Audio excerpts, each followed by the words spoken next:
ব্রট to you by V-Guard, co-powered by Sensodyne ও ভিমল বলো কথা Kesari. Associate sponsor UltraTech cement. Footpath দখলের বিনিময়ে তোলা তুলছে তৃণমূল পরিচালিত পুরসভা। ইংরেজ বাজারে রীতিমতো রসিদ দিয়ে চলছে তোলা আদায়। ফুটপাতের দোকান বসানোয় পুরসভাকে দিতে হচ্ছে 10 টাকা, এই অভিযোগ ব্যবসায়ীদের একাংশে। তৃণমূলের মদতে ফুটপাতের দোকান বসিয়ে তোলা আদায়, এই অভিযোগ বিজেপি।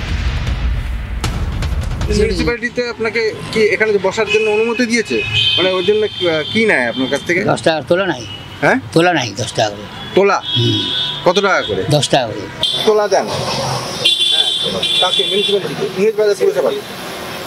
কত টাকা করে দেন? 10 টাকা পার ডে। পুরসভার সামনে বা সংলগ্ন রাস্তায় বেদখল। ফুটপাত তো দেখাই যায় না, রাস্তার উপরে উঠে এসেছে বিভিন্ন দোকান। পুরসভার সামনেই যদি এই অবস্থা হয় তাহলে গোটা শহরের পরিস্থিতি কি হতে পারে তা খুব সহজেই আন্দাজ করা যাচ্ছে। শহর জুড়েই হাঁটাই এখন চরম সমস্যা। সাধারণ মানুষ তিতিবিরক্ত, ক্ষুব্ধ, বারবার তারা অভিযোগ জানাচ্ছেন, কিন্তু লাভের লাভ আদতেই কিছু হচ্ছে না। দোকান বাড়তে বাড়তে ফুটপাত ছাড়িয়ে রাস্তার ওপরে উঠে যাচ্ছে। আর এই নিয়ে বহুবার অভিযোগ হয়েছে, জানানো হয়েছে, ক্ষোভ বিক্ষোভ হয়েছে, কিন্তু কোনো লাভই হয়নি।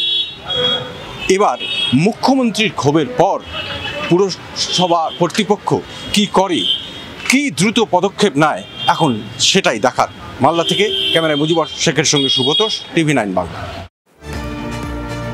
এই ঘটনায় তৃণমূলের বিরুদ্ধে অভিযোগ বিজেপির, অন্যদিকে তোলাবাজির অভিযোগ জানায়নি সাফাই উপপুরপ্রধানের।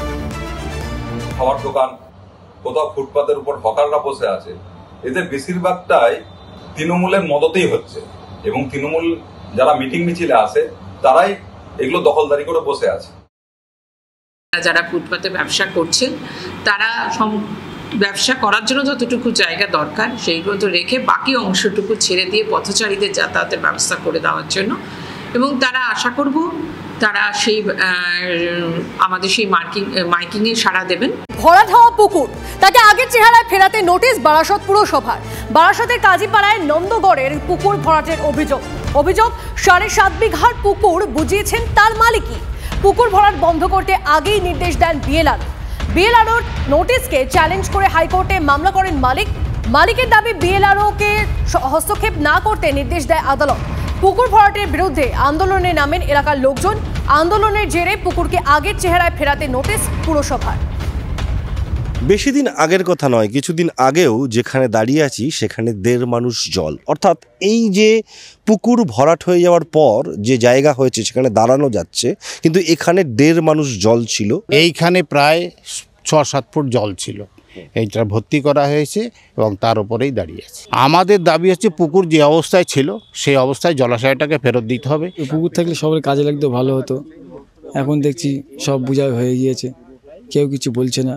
আমাদের পুকুর যে থাকলে সবারই ভালো, এলাকার উন্নয়ন মানে সুবিধে, সবারই সুবিধা। একটা আশেপাশে যদি পুকুর না থাকে, যখন জল পলের হবে তখন তো সবারই অসুবিধা, শুধু একজনের তো না, সবার।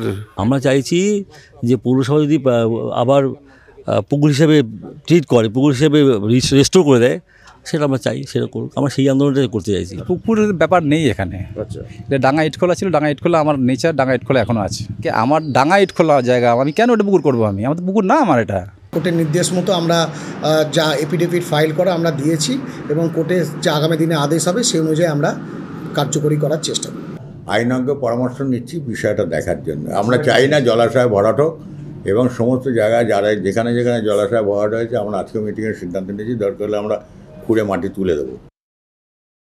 এই পুকুর ভরাট করবার জন্য জমির মালিক তার দাবি যে এটা ডাঙা ইটভাটা ছিল, সেই কারণে তিনি ভরাট করছেন। শহরের মধ্যে এরকম একটার পর একটা পুকুর ভরাট হয়ে যাবে, জলাশয় বন্ধ হয়ে যাবে, অক্সিজেন থেকে শুরু করে উষ্ণায়নের সমস্যা হবে, কিন্তু কোনো অবস্থাতেই আইনি মারপ্যাচে তাদেরকে আটকে রাখা যাবে না। কিন্তু স্থানীয় মানুষের দাবি এই পুকুরের জায়গায় ফিরে আসুক, তাতে এই এলাকা জুড়ে, বারাসাত জুড়ে যে উষ্ণায়ন হয়েছে সে খানিকটা হলেও লাঘব হবে। TV9 বাংলার জন্য সুকান্ত মণ্ডলের সঙ্গে দীপঙ্কর দাসের রিপোর্ট, উত্তর 24 Pargana. Brought to you by V-Guard, co-powered by Sensodyne ও ভিমল বলো কথা Kesari. Associate sponsor UltraTech cement.